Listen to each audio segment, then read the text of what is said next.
Space point, this is Aditi. तो हमने part 1 complete किया था कल, और आज हम आगे से कंटिन्यू करेंगे। तो हमारा ये चल रहा है क्लास 11th एनसीईआरटी चैप्टर 1 प्रारंभिक समाज। तो आइए जानते हैं, कल हमने बताया था कि हम इसके अंदर क्या क्या पढ़ने वाले हैं। तो आज हम जानते हैं कि आगे हमने कैसे किया। ठीक है, आज से लगभग 5000 साल पहले जैसे ऊन आदि के कपड़े बुने जाने लगे थे। पहले ढेरों और गधों जैसे पालतू जानवरों को हलों तथा गाड़ियों में जोता जाने लगा था। यानी कि लगभग 5000 साल पहले हमने ऊन से अपने स्वेटर आदि की बुनाई शुरू कर दी थी, तथा खेतों को जोतने के लिए हम बैलों आदि का उपयोग करना सीख चुके थे। इन घटनाक्रमों के फलस्वरूप भी अनेक परिवर्तन हुए। जब लोग फसलें उगाने लगे तो उन्हें एक ही स्थान पर तब तक रहना पड़ता था जब तक कि उनकी उगाई हुई फसलें पक न जाए। हाँ बिल्कुल, उनकी देखभाल करनी पड़ती है, फसलों को पानी देना पड़ता है तथा उनका ख्याल रखना पड़ता है, जिस वजह से हमें एक ही स्थान पर कई समय तक रुकना पड़ता था जब तक कि जो फसल है हमारी पक के तैयार ना हो जाए। इसीलिए एक स्थान पे बस कर रहना आम बात हो गई थी। इसके फलस्वरूप लोग अपने रहने के लिए स्थायी घर बनाने लगे थे। जब आपको कहीं 2 या 3 दिन के लिए, 1 हफ्ते के लिए रहना रहता है तो आप किसी होटल का बंदोबस्त करते हैं। यदि उस शहर में आपके कोई रिश्तेदार हैं जिनके घर आप जाके रह सकते हैं, जिनके साथ आप कंफर्टेबल हैं, तो आप उनके घर में रहते हैं। अगर ऐसा नहीं, अगर आपको लगता है कि यहाँ आपका 10-20 सालों तक आपको रहना है या हमेशा रहना है, तो आप क्या करते हैं, अपने लिए एक स्थायी घर बनवा लेते हैं या फिर आप खरीद लेते हैं। तो इस तरीके से हम अपने रहने के लिए स्थायी बन जाते हैं। तो उस टाइम भी हमने स्थायी रहना शुरू कर दिया था। इसी बीच कुछ जन समुदायों ने मिट्टी के बर्तन बनाना भी सीख लिया। अनाज और अन्य उपज इकट्ठी करने के लिए और नए उगाए गए अनाजों से तरह तरह के भोजन बनाने के लिए इन बर्तनों का इस्तेमाल भी किया जाने लगा था। यानी कि उस टाइम के लोग मिट्टी के बर्तन बनाना सीख गए थे तथा उसे और सजावट से बना के लोग अपने उपयोग में लाते थे। बड़े बड़े बर्तन बना के अपना पका हुआ खाना उसमें स्टोर करके रखते थे, तथा अनाजों से तरह तरह के भोजन बनाना भी हम सीख गए थे। जैसे मान लीजिए चावल था तो पहले सिर्फ चावल उबाल के हम खाते थे, फिर हमने सोचा कि हम इसके साथ चावल कड़ी भी खा सकते हैं, चावल दाल भी बनाने लगे, फिर इडली बनाने लगे, उत्तपा बनाने लगे, चावल के उल्टे बनाने लगे। तो बहुत सारी चीज़ें लोगों ने सीख ली। ठीक है, जैसे कि हम चीज़ों में एक्सपेरिमेंट्स करते रहते हैं ना, जैसे मैगी। आज से 8 साल पहले जब आपने मैगी खाई होगी तो उसे बनाने का सिर्फ एक ही तरीका था कि सीधे लाया, उसे पानी में रखा एंड मसाला डाला एंड नमक थोड़ा सा डाल दिया तो बन जाती थी। अब क्या है, अब मैगी बनाने के लगभग 200 तरीके बन चुके हैं। लाइक मैगी, चीज़ मैगी हो गई, ये Maggi, sauce Maggi, white sauce Maggi, red sauce Maggi, कितने सारी चीज़ें हो गई ना। तो हमने एक्सपेरिमेंट किया, तभी तो नया नया टेस्ट हमने सीखा। तो उसी तरीके से लोग उस टाइम पे भी कार्य करते थे, तथा भोजन को और भी ज़्यादा स्वादिष्ट और सुपाच्य बनाने के लिए भी हम तरह तरह के क्रियाएं करने लगे। सुपाच्य मतलब जो हमारे लिए सेहतमंद भी हो और अच्छा भी हो, अच्छे से पच जाए। यानी कि जो बच्चे हैं वो तो कुछ भी खा लेंगे तो पच जाता है, लेकिन जिनकी उम्र ज़्यादा होती है, एडल्ट होते हैं, उन्हें तो कहते हैं ना कि आपको नाप तोल के खाना चाहिए, देख के खाना चाहिए। अगर आपको शुगर है तो आप ये नहीं खाइए, अगर आपको ये है तो आप इस तरीके से भोजन करिए तो अच्छा रहेगा। टमाटर नहीं खाइए वरना स्टोन की प्रॉब्लम हो सकती है। तो इस तरीके से हम कहते हैं और इसी तरीके से खाने में परहेज़ भी करते हैं। तो उस टाइम भी हम ये कार्य करने लगे थे। जैसे मान लीजिए कभी मौसम बदलता है तो लोग कहते हैं खिचड़ी खानी चाहिए, क्योंकि उसे खाने से बदले हुए मौसम का प्रभाव हम पे नहीं पड़ेगा।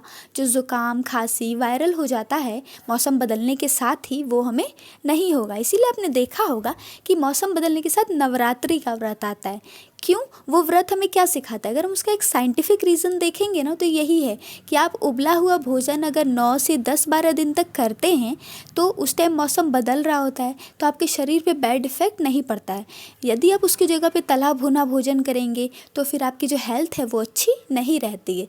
इसीलिए 4 नवरात्रे आते हैं। हाँ, मोस्टली लोग 2 ही नवरात्र के बारे में जानते हैं, लेकिन 2 और नवरात्रि आती है। एक अभी ही आई थी, 6 से 7 दिन पहले नवरात्रि शुरू हुई थी।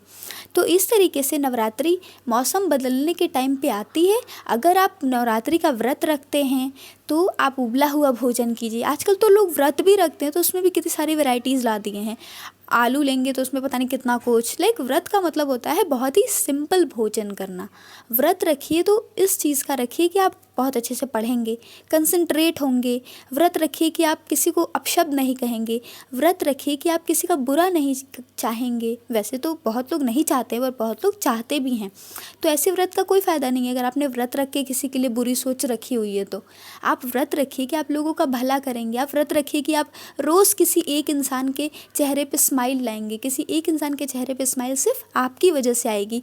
तो इन चीज़ों के लिए अगर आप ऐसी चीज़ें करते हैं तो ये आपके लाइफ पे बहुत ही पॉजिटिव इफ़ेक्ट करेंगे।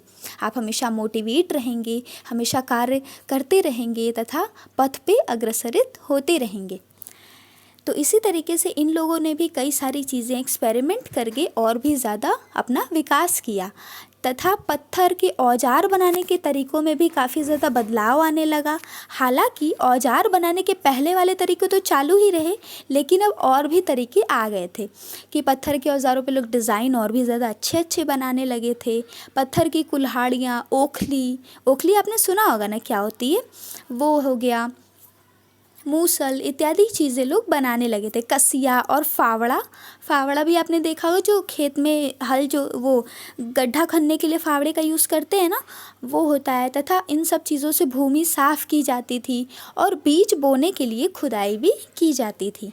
कुछ इलाकों में तांबा, टीन आदि धातुओं का उपयोग करना भी सीख गए थे तथा इन धातुओं के उपयोग को हम आभूषण बनाने में करते थे। मतलब देखिए, इंसान है, अगर आपको कोई यूनिक चीज़ दिखती है तो आप उसके प्रति अट्रैक्ट होते हैं ना, आपको लगता है वाओ ये कितनी सुंदर चीज़ है।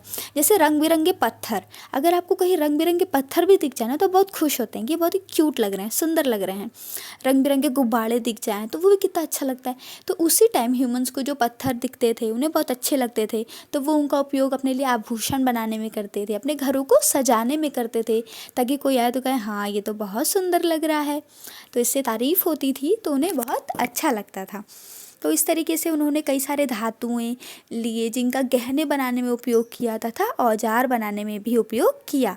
जैसे पत्थर, हीरे जवाहरात, सीपियाँ हो गईं, इन और ज्वालामुखी में पका हुआ एकदम लावा, इन चीज़ों का उपयोग लोग इस्तेमाल करते थे। तथा मान लीजिए अगर मैंने कोई चीज़ आपके पास भेजी, ठीक है, अगर मैं आपके पास यहाँ कोई संस्कृत की बुक भेजती हूँ, ठीक है, या फिर यहाँ की कोई कहानी, जहाँ मैं रहती हूँ वहाँ की कोई ऐसी बुक जो वहाँ की स्थानीय कहानियों से जुड़ी हुई है, तो यहाँ की जानकारी आपके पास पहुँचेगी ना। लाइक जितना आप जहाँ आप रहते हैं ना उनके बारे में आपको जितनी जानकारी होती है उतनी किसी और को नहीं हो सकती जो उस राज्य में नहीं रहता है। इसलिए नहीं हो सकती क्योंकि आपको उसके बारे में कुछ भीतर जानकारी भी पता है। हर राज्य के कई सारे रहस्य भी होते हैं, ज़रूरी नहीं होता कि वो रहस्य सभी को पता हो, लेकिन वहाँ के स्थानीय जो बहुत सालों से रह रहे हैं उन्हें ये चीज़ें पता होती हैं। तो उसी तरीके से जब वो लोग आपके पास मिलने आएंगे या फिर वो लोग आपको कुछ किताबें या कुछ ऐसी चीज़ें भेजेंगे तो वो जानकारी स्थानांतरित होगी। उसी तरीके से ये लोग मान लीजिए कोई धातु, मैंने मान लीजिए हम लोग उस टाइम पे हैं जहाँ आप लोग सोना नहीं जानते, अगर आपने मुझे कोई गोल्ड की चीज़ भेजी या मैंने आपको भेजी तो आपको पता चलेगा नहीं क्या चीज़ है, इसे क्या कहते हैं। अच्छा इसे गोल्ड कहते हैं, ये सोना है, ये काफ़ी ज़्यादा प्रेशियस है, बहुत ज़्यादा महंगा है, इसका सिक्का भी बनता है, आभूषण भी बन सकते हैं, इसकी प्राइस बहुत ऊँची है। तो इन सब चीज़ों से जानकारियों का स्थानांतरण होता था, प्रसार होता था कि हाँ ये जो लाल पत्थर है इसे मूंगा कहते हैं, ये बहुत अच्छा होता है, इसकी अंगूठी पहनना भी बहुत अच्छा होता है। सफ़ेद पत्थर है इसे मोती कहते हैं, ये जो नील पत्थर है इसे नीलम कहते हैं। तो इस तरह की जानकारियाँ लोग प्रसारित करते थे। तो अब हम आपका लेक्चर यहीं पे स्टॉप करते हैं, कल हम आगे से कंटिन्यू करेंगे। अगर आपको ये क्लास अच्छी लगी हो तो प्लीज़ हमारे चैनल को लाइक एंड सब्सक्राइब कीजिएगा और मेरी वीडियो को शेयर कीजिएगा। Thank you so much for watching. ऐसे ही अच्छे से पढ़ते रहिए और हम इसे बहुत ही धीरे धीरे बहुत अच्छे से पढ़ेंगे ताकि ये चीज़ें हमें बहुत अच्छे से समझ में आएँ। ठीक है, थैंक यू सो मच।